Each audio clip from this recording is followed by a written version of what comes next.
Class 10 chapter number 15 physics. उसका topic है transformer. Transformer क्या होता है? ट्रांसफार्मर एक ऐसा डिवाइस है जो यूज होता है एसी वोल्टेज की वैल्यू को इंक्रीज या डिक्रीज करने के लिए। ये हम लोग गेम्स में यूज़ करते हैं, स्टेडियम में यूज़ करते हैं, इनपुट ज़्यादा लेने के, आउटपुट ज़्यादा लेने के लिए। और जैसे कि मोबाइल के चार्जर में यूज़ होता है, लैपटॉप में यूज़ होता है, लैपटॉप के चार्जर में इनपुट लो देने के लिए। ट्रांसफार्मर के डेली लाइफ में बहुत यूज़ है। आए हम ट्रांसफार्मर को पढ़ते हैं। क्या है ट्रांसफार्मर?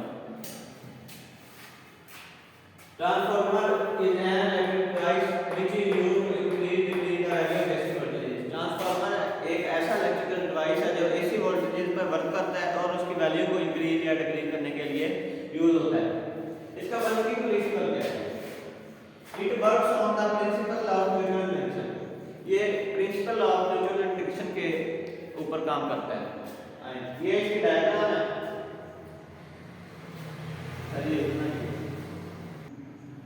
इसका वर्किंग प्रिंसिपल क्या है? It works on the principle of mutual induction. ये म्यूचुअल इंडक्शन पे वर्क करता है। म्यूचुअल इंडक्शन क्या है? जब हम किसी एक कॉइल से करंट पास कराएं और उसमें चेंजिंग करंट की वजह से जो उसके साथ पड़ी दूसरी कॉइल में भी करंट इंड्यूस हो जाए, इस फिनोमेना को हम कहते हैं म्यूचुअल इंडक्शन। ये था म्यूचुअल इंडक्शन। आगे इसकी डायग्राम। जो ट्रांसफार्मर है उसकी कंस्ट्रक्शन क्या है? Transformer consist of two coils. एक को हम कहते हैं प्राइमरी कॉइल और दूसरी को हम कहते हैं सेकेंडरी कॉइल। जिस कॉइल को हम एसी वोल्टेज से कनेक्ट करते हैं उसे हम प्राइमरी कॉइल कहते हैं और दूसरी जिसमें करंट इंड्यूस होता है उसे हम सेकेंडरी कॉइल कहते हैं। आगे ninth explanation. When the primary coil is connected to the AC voltage, the changing current creates magnetic field which is carried through the core of secondary coil. जो जब हम प्राइमरी कॉइल को AC voltage से connect करते हैं तो जब AC voltage बार बार चेंज होती है, की वैल्यू 0 से 50 की तरफ जाती है तो एक मैग्नेटिक फील्ड क्रिएट हो जाती है। ठीक है, उस मैग्नेटिक फील्ड वो जब मैग्नेटिक फील्ड सेकेंडरी कॉइल से गुजरती है तो उसमें भी थोड़ी गड़बड़ हो। Explanation. When the primary coil is connected to the AC voltage, जब हम प्राइमरी कॉइल को एसी वोल्टेज से कनेक्ट करते हैं क्या होता है? The changing current creates a magnetic field. जो चेंजिंग करंट होता है वो मैग्नेटिक फील्ड क्रिएट कर देता है। इसमें प्राइमरी कॉइल से जब ये मैग्नेटिक फील्ड सेकेंडरी कॉइल से गुजरती है creates changing magnetic field create कर देता है which is carried through the core of secondary coil. वो जो के सेकेंडरी कॉइल की कोर से कैरिड की जाती है।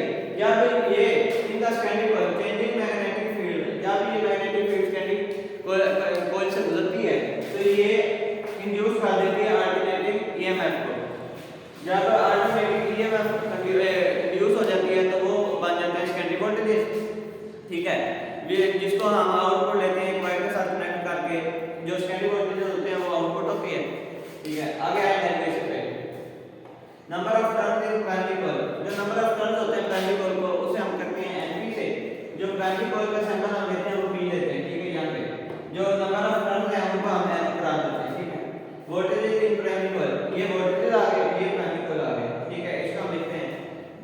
जब हम नंबर ऑफ टर्न्स बढ़ाएंगे प्राइमरी कॉइल के तो उसके वोल्टेज भी इंक्रीज होते जाएंगे। यानी वोल्टेज और number of turns directly proportional है। वही हमने लिख दिया when voltage of primary coil directly proportional है number of turns in primary coil.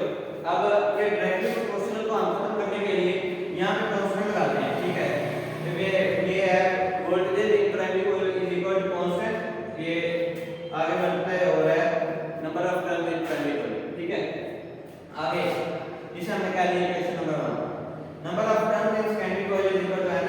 ये नंबर ऑफ टर्न्स आ गए, ये सेकेंडरी कॉइल का सैंपल आ गया है। ठीक है, voltage in secondary coil is equal to Vs। ये वोल्टेज आ गए, ये सेकेंडरी कॉइल का सैंपल आ गया। जब हम voltage number of turn in secondary coil को जितना इंक्रीज करेंगे उसके वोल्टेज भी उतने इंक्रीज होंगे। ये डायरेक्टली प्रोपोर्शनल है। हम number of turn in secondary coil को जितना इंक्रीज करेंगे उतने ही उसके वोल्टेज बढ़ेंगे। ये डायरेक्टली प्रोपोर्शनल है। वही हमने लिख दिया voltage in secondary coil directly proportional है number of turn in secondary coil. इसको डायरेक्टली प्रोपोर्शनल को खत्म करने के लिए हमने कांस्टेंट लगाया। ये वोल्टेज इन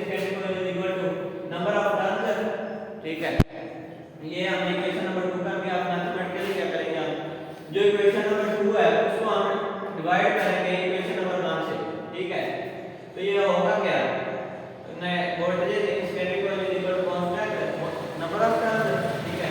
इसको डिवाइड कर देंगे इक्वेशन नंबर 1 से, वोल्टेज इन प्राइमरी कॉइल, ठीक है, ये आ गया, और ये जो कांस्टेंट था कांस्टेंट से कैंसिल हो गया, ये आ गया number of turns in primary coil. तो ये फार्मूला क्या बन गया, PS = NS, BP = NP। आगे टाइप्स ऑफ ट्रांसफार्मर, ट्रांसफार्मर की कितनी टाइप है, इसकी दो टाइप्स हैं, स्टेप अप ट्रांसफार्मर और स्टेप डाउन ट्रांसफार्मर। तो स्टेप अप ट्रांसफार्मर उसमें क्या होता है, if the secondary voltage is larger than the primary voltage then the transformer is called step up transformer। अगर secondary voltage larger हो primary voltage से then the transformer is called step up transformer। अगर if the secondary voltage is less than primary voltage then the transformer is called step down transformer। अगर जो primary voltage है वो ज्यादा हो secondary voltage से तब जो ट्रांसफार्मर होगा वो हम उसे कहेंगे step down transformer. Ideal transformer क्या होता है, in an ideal transformer the electric power delivered to the secondary coil circuit, जो हम इलेक्ट्रिक पावर डिलीवर करते हैं सेकेंडरी सर्किट को, is equal to the power supplied by the primary circuit, वो उतनी होती है जितनी प्राइमरी सर्किट को सप्लाई करते हैं, ठीक है।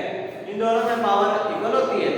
सो अब मैथमेटिकली हम इसे कैसे करते हैं, ये पावर का सेंटर है, ये प्राइमरी कॉइल का, ये पावर का और ये सेकेंडरी कॉइल का।